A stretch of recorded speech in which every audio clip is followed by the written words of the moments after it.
Students हम discuss करेंगे important news के बारे में। स्टूडेंट्स न्यूज़पेपर का जो डिस्कशन है उसको स्टार्ट करने से पहले प्रीलिम्स के पर्सपेक्टिव से क्वेश्चन है उसको हम यहाँ पे प्रैक्टिस करेंगे। स्टूडेंट्स क्वेश्चन के अंदर पूछा गया है इंटरनेशनल कॉफ़ी ऑर्गेनाइजेशन के पर्सपेक्टिव से। आप देखिए कि जो इंटरनेशनल कॉफ़ी ऑर्गेनाइजेशन है इसका जो रिसेंट मीटिंग है इंडिया के अंदर ऑर्गेनाइज हुआ था, तो इसी वजह से न्यूज़ के अंदर है। इस ऑर्गेनाइजेशन के पर्सपेक्टिव से जो इन्फॉर्मेशन है आपको ज़रूर से होना चाहिए। स्टूडेंट्स इंटरनेशनल कॉफ़ी ऑर्गेनाइजेशन का जो मीटिंग है इंडिया के अंदर में कहाँ पे ऑर्गेनाइज हुआ था ये आपको बताना है कमेंट सेक्शन के अंदर में। आप देखिए कि जो इंटरनेशनल कॉफ़ी ऑर्गेनाइजेशन है, क्या कॉफ़ी क्लब के जो मेंबर कंट्रीज है उनके द्वारा इसको सेटअप किया गया यूएन का लीडरशिप के अंदर में। तो स्टूडेंट्स इंटरनेशनल जो कॉफ़ी ऑर्गेनाइजेशन है उसका इस्टेब्लिशमेंट आपको 1963 के समय देखने के लिए मिलेगा। आप देखिए 1963 के समय इसको सेटअप किया गया था। कॉफ़ी जो प्रोड्यूसिंग कंट्रीज है उनका एक फर्स्ट ऑर्गेनाइजेशन आपको देखने के लिए मिलेगा। बट अगर हम डिस्कस करें कॉफ़ी क्लब के जो मेंबर कंट्रीज हैं उनके बारे में, तो आप देखिए कि इनका तो डोमेन ही कम्प्लीटली डिफरेंट है। G4 के जो कंट्रीज हैं उनके द्वारा प्रपोज किया जाता है कि यूनाइटेड नेशन जो सिक्योरिटी काउंसिल है उसके अंदर रिफॉर्म किया जाए, जो परमानेंट मेंबर्स हैं उनका जो नंबर्स है उसको इंक्रीज किया जाए। G4 के अंदर में आप देखिए कि इंडिया भी है, जापान भी है, ब्राज़ील है और जर्मनी है। ऐसे 4 कंट्रीज है जिनके द्वारा यूनाइटेड नेशन सिक्योरिटी काउंसिल के अंदर रिफॉर्म है उसके रिगार्डिंग में डिफरेंट जो रेजोल्यूशन प्रपोजल्स ये आपको देखने के लिए मिलेंगे। कॉफ़ी क्लब के जो मेंबर कंट्रीज हैं आप देखिए कि इन G4 कंट्रीज के ही नाइबर कंट्रीज हैं उनके द्वारा मैक्सिमम यहाँ पे रिफॉर्म को अपोज किया जाएगा कि यूनाइटेड नेशन सिक्योरिटी काउंसिल के अंदर जो रिफॉर्म है उनको ना कैरी किया जाए।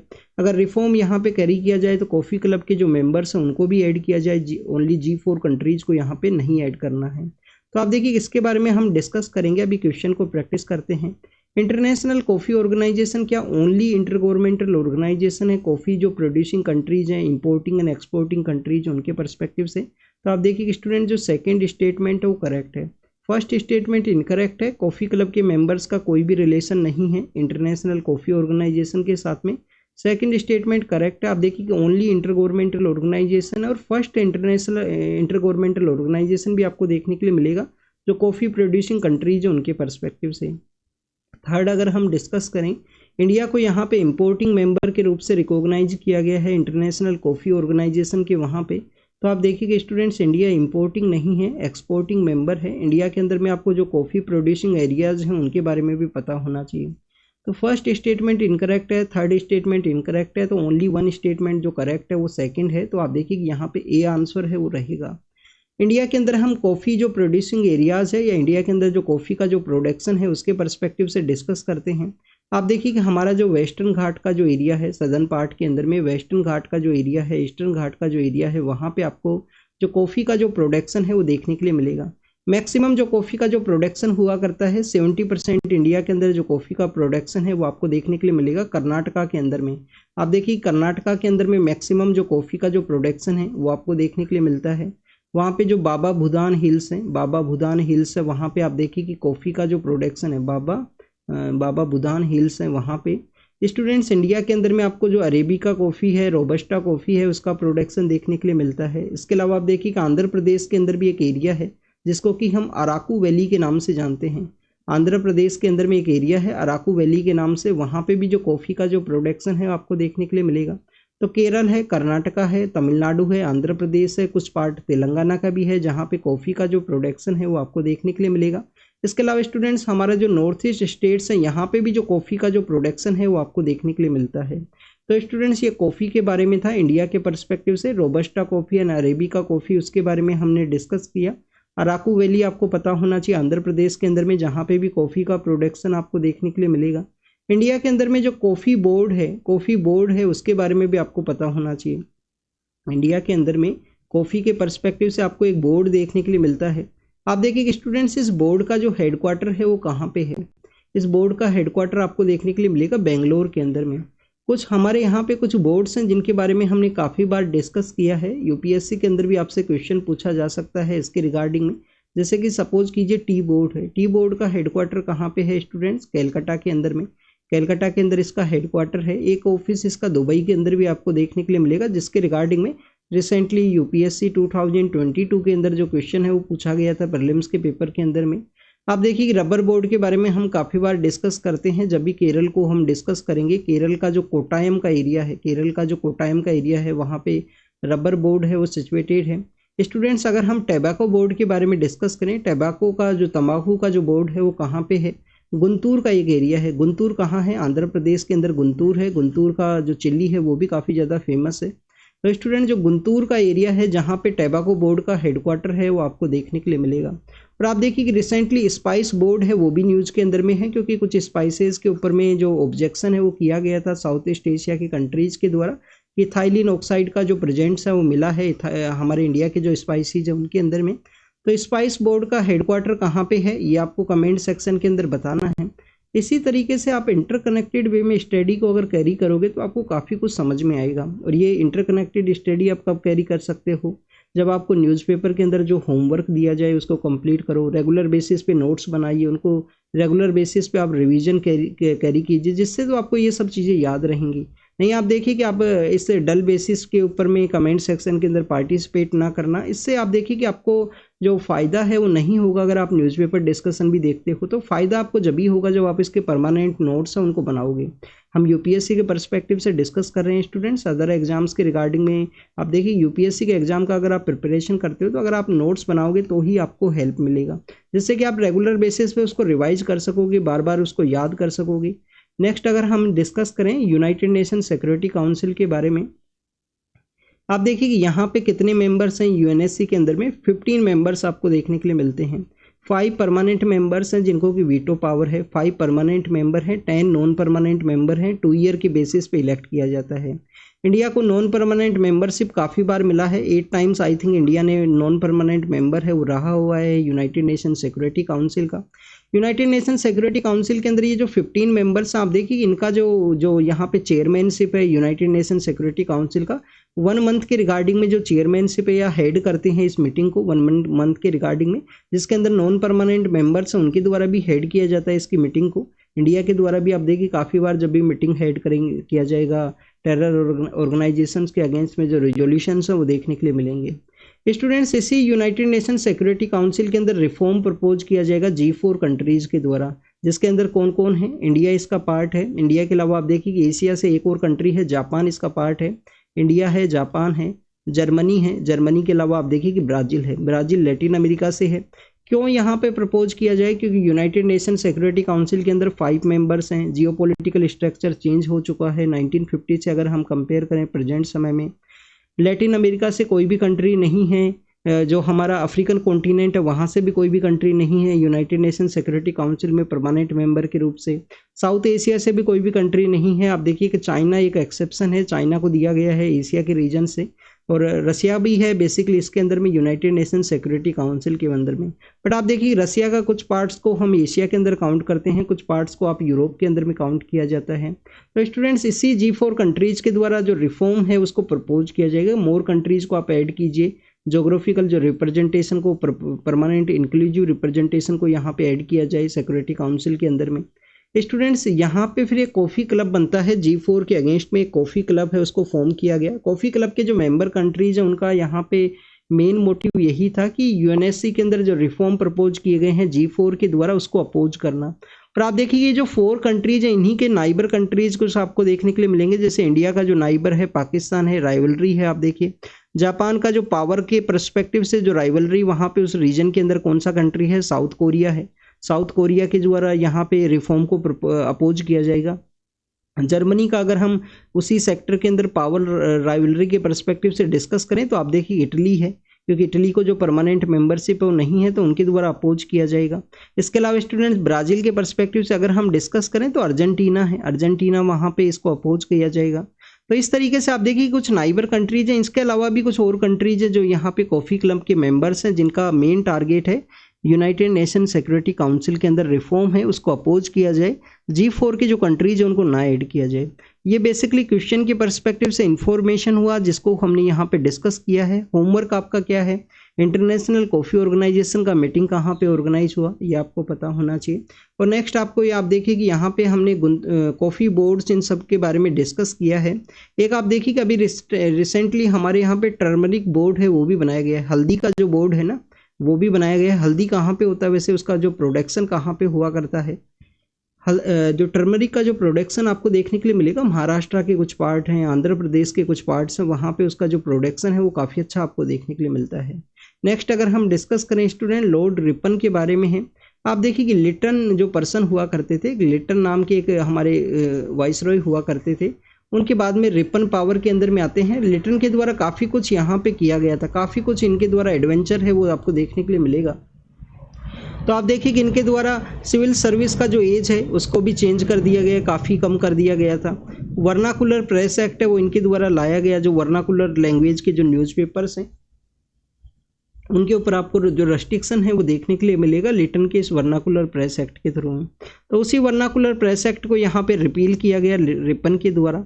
रिपन के द्वारा आप देखिए कि जो लेबर कंडीशंस हैं, जो फैक्ट्रीज के अंदर में जो कंडीशंस है लेबर्स का, उसको इम्प्रूव करने के रिगार्डिंग में आपको फर्स्ट फैक्ट्री एक्ट है वो भी देखने के लिए मिलता है। फाइनेंशियल डिसेंट्रलाइजेशन का जो प्रोसेस है उसको कंटिन्यूस रखा गया लॉर्ड रिपन के द्वारा। हमारे यहाँ पे जो लोकल सेल्फ गवर्नमेंट है उसके पर्सपेक्टिव से रिजोल्यूशंस भी प्रपोज किए गए और आप देखेंगे कि वो father of local self government के रूप से भी जानते हैं। स्टूडेंट्स आप देखिए कि प्री कांग्रेस के समय का इनका समय है। 1885 के अंदर जो कांग्रेस है वो फॉर्म होगा, 1885 के अंदर कांग्रेस है वो फॉर्म होगा। कांग्रेस जब बना था तो उस समय हमारे वाइसरॉय कौन हुआ करते थे स्टूडेंट्स? वाइसरॉय कौन हुआ करते थे? क्या डफरिन नाम के जो पर्सन है वो हमारे वाइसरॉय हुआ करते थे उस दौरान में।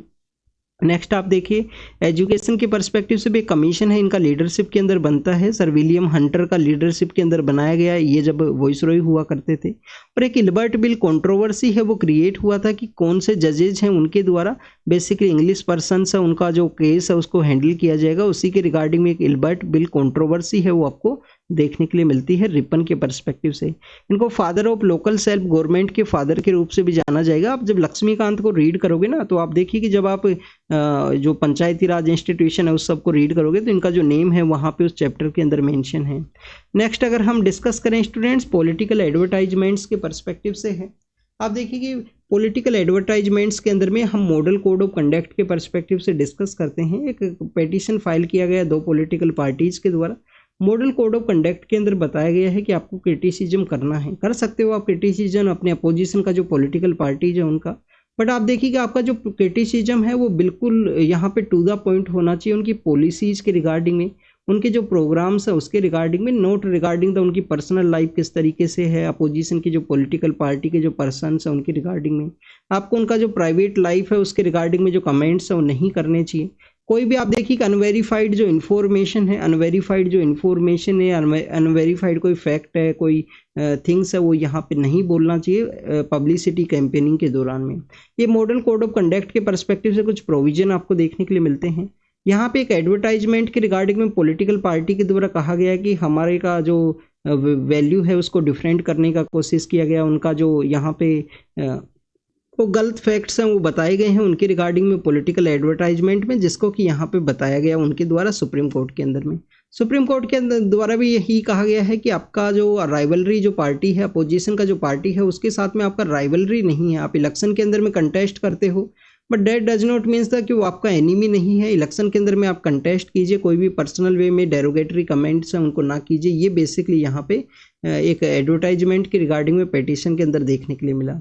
एग्जाम के पर्पज से क्या इंपॉर्टेंट है? एग्जाम के पर्पज से आपको मॉडल कोड ऑफ कंडक्ट के बारे में पता होना चाहिए। मॉडल कोड ऑफ कंडक्ट के पर्सपेक्टिव से क्या कहा गया है कि कोई भी डेरोगेटरी कमेंट नहीं करना है, अनवेरीफाइड जो कमेंट है वो नहीं करना है, और किसी भी तरीके का इस तरीके का कमेंट ना होना चाहिए कि जो प्राइवेट लीडर्स हैं उनके रिगार्डिंग में। ये यहाँ पे मॉडल कोड ऑफ कंडक्ट के पर्सपेक्टिव से उसके एनफोर्समेंट का पावर किसके पास में है? इलेक्शन कमीशन के पास में।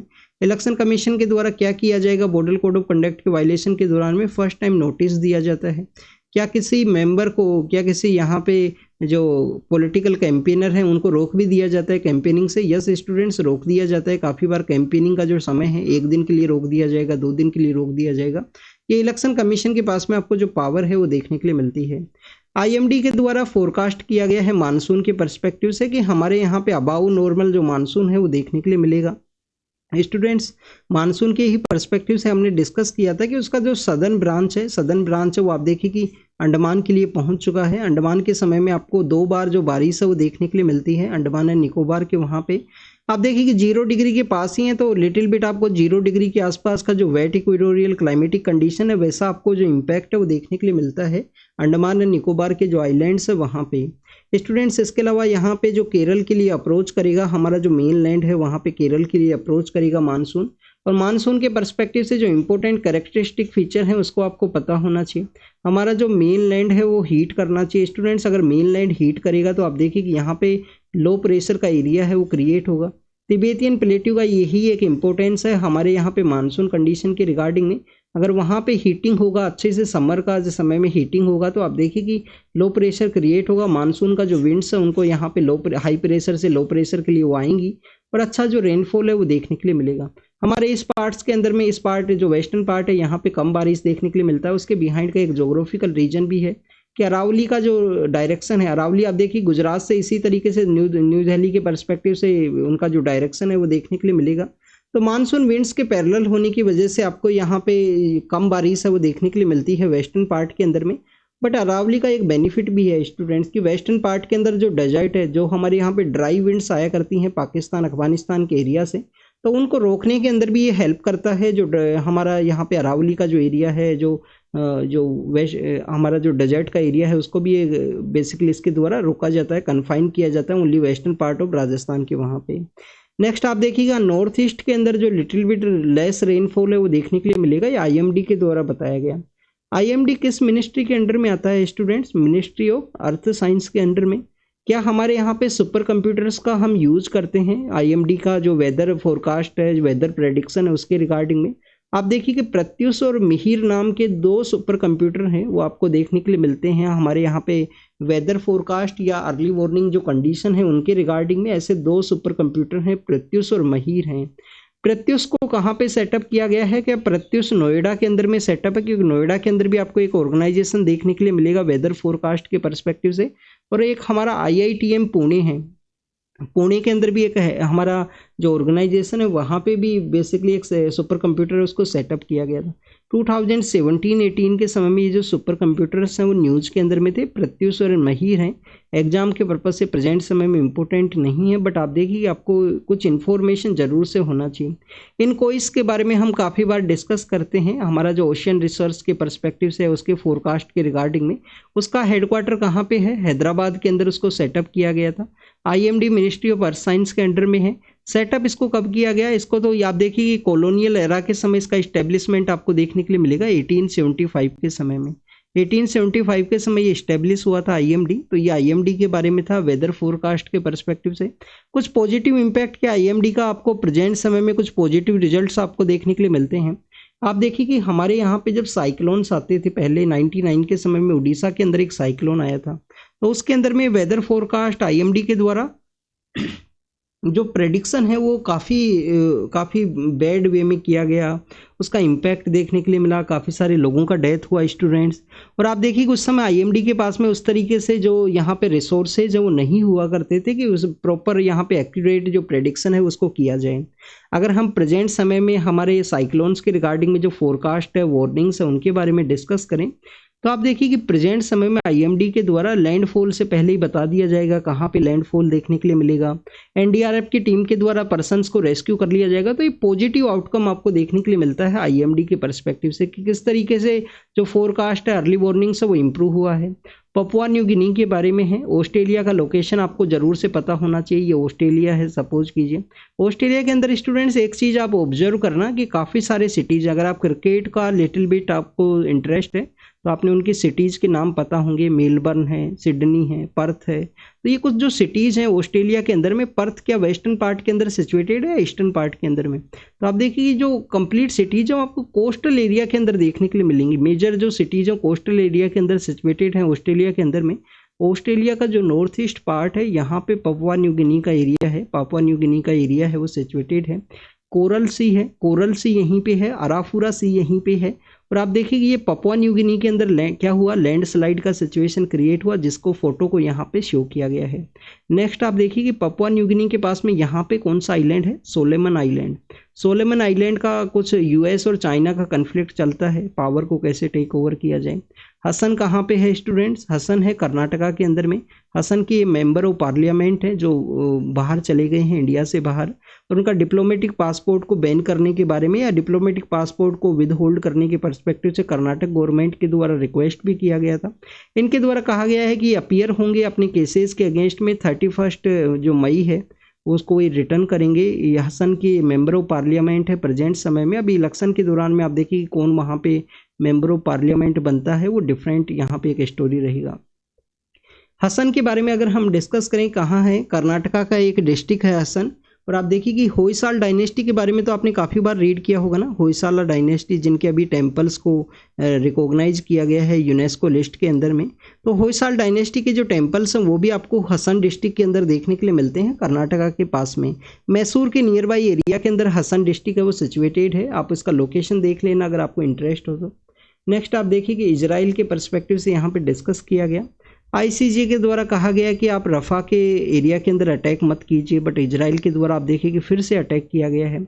इजराइल के द्वारा इसको अनफॉर्चुनेट इंसिडेंट के रूप से बताया गया है, बट काफ़ी सारे ऐसे लोग हैं जो अपना नाइट के समय वहाँ पे सो रहे थे, स्लिप का सिचुएशन के अंदर में थे, और सिविलियन पर्सनस हैं वो आप देखिए कि 45 जो सिविलियन पर्सनस है, काफ़ी सारे चिल्ड्रंस हैं, उनका डेथ हुआ है इस स्ट्राइक के अंदर में।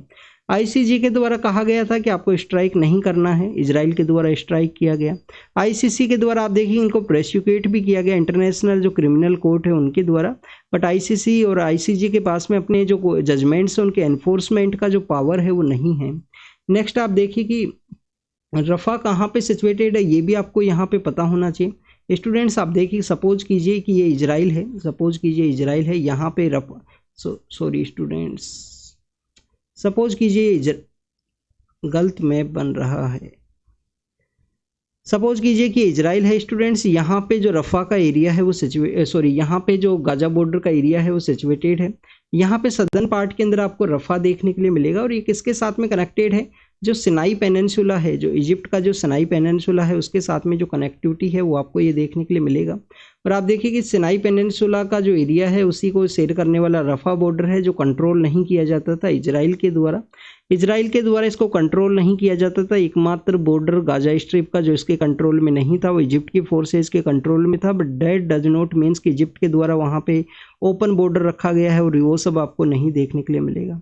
ये गाजा स्ट्रिप के बारे में अगर हम और डिस्कस करें तो आप देखिए कि खान यूनिस नाम का भी एक सिटी है वहाँ पे गाजा स्ट्रिप के अंदर में।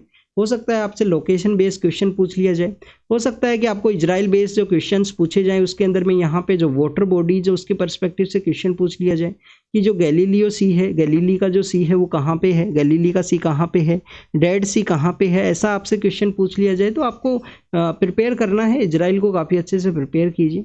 रेलवे सेफ्टी के बारे में है, यहाँ पे बेसिकली कुछ इंसिडेंट्स जो पिछले समय में हुए थे उनके बारे में डिस्कस किया गया है कि काफ़ी सारे इंसिडेंट्स के अंदर जो लोको पायलट है उसको मेन कल्प्रिट है वो बना दिया गया।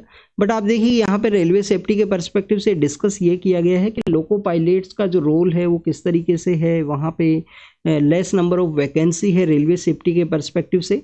और यहाँ पे कमीशन फॉर सेफ्टी जो रेलवे के रिगार्डिंग में जो कमीशन फॉर रेलवे सेफ्टी है उसके रिगार्डिंग में भी डिस्कस किया गया है। जो हमारे एग्जाम के पर्पस से जो इन्फॉर्मेशन है उसको हम डिस्कस करते हैं। आप देखिए कि रेलवे के कुछ इंसिडेंट्स हैं वो सामने आए थे, जिसके अंदर रेलवे के अंदर कुछ कैजुअलिटीज हैं जो सामने आए, कोलिजन का सिचुएशन क्रिएट हुआ या डिफरेंट जो भी केसेस सामने आए हैं स्टूडेंट्स, उनके अंदर में लोको पायलट को बताया गया कि लोको पायलट एक जगह जो क्रिकेट का जो मैच है वो देख रहे थे। बाद में रिपोर्ट के अंदर बताया गया कि उनके द्वारा कोई भी मैच है वो नहीं देखा गया था। उनके डाटा यूजेज इन सबको एनालिसिस करने के बाद में कि उनका कोई भी रोल नहीं है यहाँ पे लोको पायलट्स का, और भी डिफरेंट इंसिडेंट्स हैं। अब आप देखिए यहाँ पे आप देखिए कि लोको पायलट्स के जो इम्पोर्टेंट रोल है वो आपको रेलवे के पर्सपेक्टिव से या सेफ्टी के पर्सपेक्टिव से देखने के लिए मिलता है। बट प्रेजेंट समय में इनका जो वर्किंग कंडीशंस है उनके बारे में डिस्कस किया गया है कि working conditions are not in the good phase. Long इनका जो शिफ्ट्स है वो आपको देखने के लिए मिलता है। काफ़ी बार ऐसा भी है कि नाइट के समय भी इनको जो वर्क है, डे के समय वर्क किया, नाइट के समय भी इनके द्वारा वर्क किया जाएगा। तो यहाँ पे जो वैकेंसीज है उनको फिल करना चाहिए। वैकेंसीज को फिल करने के बारे में डिस्कस किया गया है कि वैकेंसीज को आप फिल कीजिए। इसके अलावा स्टूडेंट्स वर्किंग कंडीशंस के इम्प्रूव के बारे में डिस्कस किया गया है कि इनका जो वर्किंग कंडीशंस है वो ज़रूर से इम्प्रूव होना चाहिए।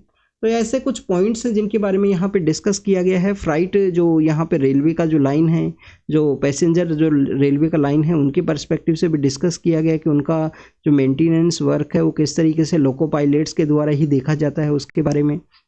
और कमीशन फॉर रेलवे सेफ्टी के बारे में है कि इनका रिपोर्ट के बाद में ही कुछ जो लोको पायलट्स को कल्प्रिट बताया गया था उनको आप देखिए कि एलिगेशंस को यहाँ पे क्लियर किया गया है।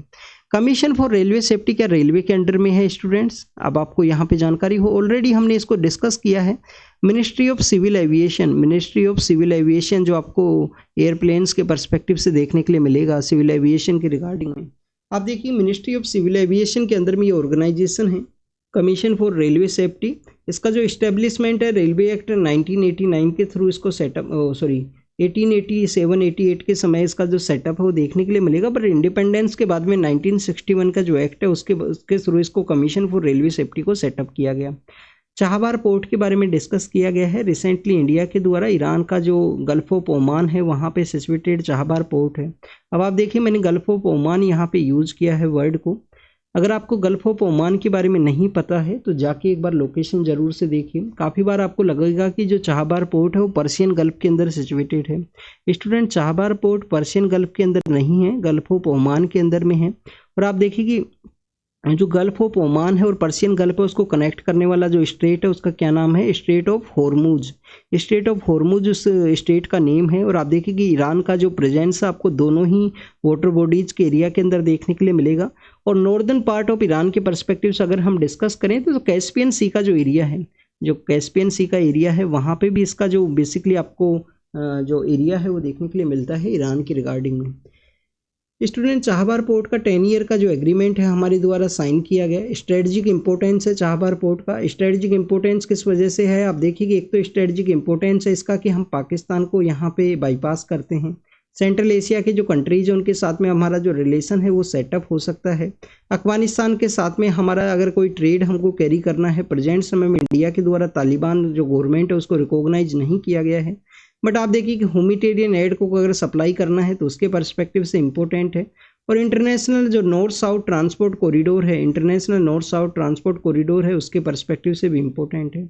इकोनॉमिक पर्सपेक्टिव से अगर हम डिस्कस करें, आप देखिए कि जो रेड सी का एरिया है वहाँ पे कन्फ्लिक्ट का सिचुएशन क्रिएट हुआ। होती रिबेलियंस के द्वारा अटैक किया गया इजराइल के अटैक के बाद में उसमें कार्गो वेसल्स के ऊपर में।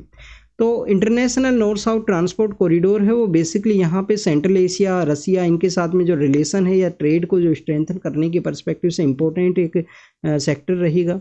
इसके अलावा आप देखिए कि होती रिबेलियंस का जो कार्गो वेसल्स के ऊपर अटैक है और यहाँ पे इजराइल और हमास के इस कन्फ्लिक्ट के दौरान में हमारा जो India middle east Europe economic corridor है जिसको कि G20 की मीटिंग के समय प्रपोज किया गया था, वो भी आप देखिए कि कोल्ड फेज के अंदर है। प्रेजेंट समय में उस प्रोजेक्ट के ऊपर कोई भी डिस्कशन नहीं है। तो उन सभी को यहाँ पे डिस्कस किया गया है कि अल्टरनेटिव रूट इंडिया के ट्रेड के पर्सपेक्टिव से इम्पोर्टेंट है। नेक्स्ट अगर हम डिस्कस करें कुछ यहाँ पे चैलेंजेज भी हैं। चैलेंज है यूएस के पर्सपेक्टिव से। आप देखिए कि यूएसए के द्वारा सैंक्शन के पर्सपेक्टिव से डिस्कस किया गया है, ये एक आपको चैलेंज देखने के लिए मिलेगा। तो मेन चैलेंज है यूएस के जो सैंक्शंस है उसके रिगार्डिंग में।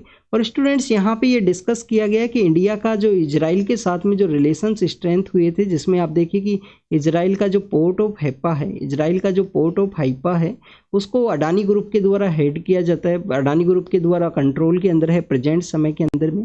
और India middle east Europe economic corridor के थ्रू इस एरिया के अंदर हमारे जो रिलेशंस है वो स्ट्रेंथन होते हैं, जिसके थ्रू एक आपको एग्जाम्पल है I2U2 का एग्जाम्पल है वो आपको देखने के लिए मिलता है। बट इजराइल हमास का जो कन्फ्लिक्ट है उसकी वजह से इंडिया के द्वारा इन अल्टरनेटिव रूट्स है उनको देखा गया है और इंडिया का जो स्ट्रेटजिक इंपॉर्टेंस है उसके पर्सपेक्टिव से भी इनका जो वैल्यू है वो आपको देखने के लिए मिलेगा।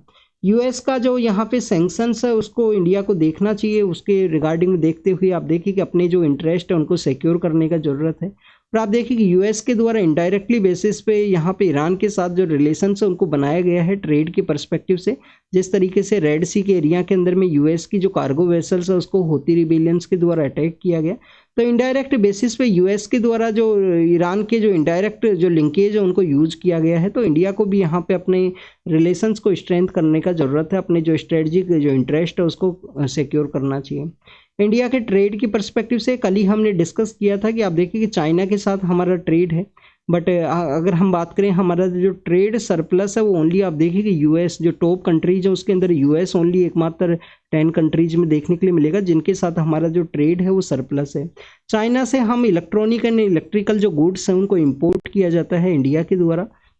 इसके अलावा आप देखिए कि स्विट्जरलैंड से भी हमारा जो ट्रेड है, स्विट्जरलैंड है उससे भी, नीदरलैंड के साथ भी हमारा जो ट्रेड है वो सरप्लस में है। इंडिया के द्वारा जो रिफाइनरी प्रोडक्ट्स हैं उनको सेल किया जाता है, बट आप देखिए वो रसिया के ऊपर जो इंपोर्ट है उससे हम डिपेंड हैं। तो इंडिया को हाँ अपना जो चाइना के साथ में सबसे ज़्यादा जो ट्रेड डेफिसिट आपको देखने के लिए मिलेगा, मैक्सिमम ट्रेड आपको देखने के लिए मिलेगा। यूएस के साथ में जो ट्रेड है वो सरप्लस के अंदर में है। तो ये कुछ आपको बेसिक इन्फॉर्मेशन ट्रेड के परस्पेक्टिव से पता होना चाहिए। केरल के रिगार्डिंग में है, केरल के अंदर में आप देखिए कि यहाँ पे यूकलिप्टस के जो प्लांट्स हैं उनको लगाया जाएगा। केरल के जो इन्वायरमेंटलिस्ट पर्सन्स हैं उनके द्वारा इसको अपोज किया गया, बोला कि ये ह्यूमन वाइल्ड लाइफ कन्फ्लिक्ट है उसको इंक्रीज करेगा, जो फॉरेस्ट लाइफ है उसके ऊपर भी इसका इम्पैक्ट है वो देखने के लिए मिलेगा। तो आप देखिए यूकलिप्टस काफ़ी बार आपको न्यूज़ के अंदर देखने के लिए मिलता है, कभी कभी फंगी के परस्पेक्टिव से भी इसको साइंस सेक्टर के अंदर यूज के रिगार्डिंग में आपको जनवरी के समय शायद हमने रीड किया था इसके बारे में। तो आप देखिए कि यूकलिप्टस के रिगार्डिंग में कंट्रोवर्सी क्रिएट हुआ है कि फॉरेस्ट एरिया के अंदर में आप इसको नहीं लगाओगे, उसी के रिगार्डिंग में कंट्रोवर्सी है। नेक्स्ट अगर हम डिस्कस करें स्टूडेंट्स, आप देखिए कि साइक्लोन रेमल है, साइक्लोन जो रेमल है वो एक अरेबिक वर्ड है, वैसे रेमल है। बांग्लादेश के वहाँ पे इसका स्ट्राइक हुआ। इंडिया के अंदर में आप देखिए कि जो सागर आइलैंड है वेस्ट बंगाल के अंदर में, वहाँ पे इसका स्ट्राइक हुआ है। 10% जो लोग हैं उनका डेथ हुआ है इस स्ट्राइक अंदर में, तो उसी के बारे में डिस्कस किया गया। नेक्स्ट आप देखिए कि रफा बॉर्डर के अंदर में एक फायरिंग की वजह से एक पर्सन, मिलिट्री के जो पर्सन है उनका डेथ हुआ है, गार्ड का यहाँ पे डेथ हुआ शूटिंग की वजह से, तो उसके बारे में डिस्कस किया गया है। आर्मेनिया और अजरबैजान का कॉन्फ्लिक्ट है, नागोर्नो काराबाख की वजह से आर्मेनिया के अंदर में प्रोटेस्ट वो देखने के लिए मिला। प्रेसिडेंट का जो यहाँ पे रिजाइन है उसके पर्सपेक्टिव से प्रोटेस्ट किया गया है। और रसिया के द्वारा तालिबान को टेरर लिस्ट से रिमूव किया गया। टेरर लिस्ट से जो यूएनएससी के अंदर टेरर लिस्ट है वो आपको देखने के लिए मिलता है। और यूएनएससी का 1267 नाम का एक रेजोल्यूशन है जो यहाँ पे टेररिस्ट को डिक्लेयर करने के पर्सपेक्टिव से है। पपुआ न्यू गिनी के बारे में हमने रीड किया है। और आप देखिए रफा बॉर्डर के ऊपर में जो बारबेरिक अटैक है वो कैरी किया गया है इजराइल की फोर्सेज के द्वारा। सिविलियन का जो पर्सनस का जो टेंट का एक कैंप है उसके ऊपर में अटैक हुआ है, जिसके अंदर काफ़ी सारे जो चिल्ड्रंस हैं उनका डेथ हुआ है। तो this is all the information related to the today's newspaper. आप इसको रीड कीजिए, रिवाइज कीजिए, जो भी इंफॉर्मेशन आपको मिला है उसको नोट डाउन जरूर से कीजिए। Thank you students, thank you very much.